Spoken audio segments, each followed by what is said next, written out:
How to increase limits in Cash App. I am going to show you how you can easily increase limits in the Cash App. Cash App requires identity verification to raise your sending and receiving limits.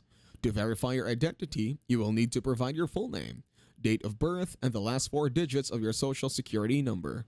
In some cases, Cash App may also require additional information or documents. Open the Cash App and tap the profile icon on your home screen. Scroll to the Personal section and tap it.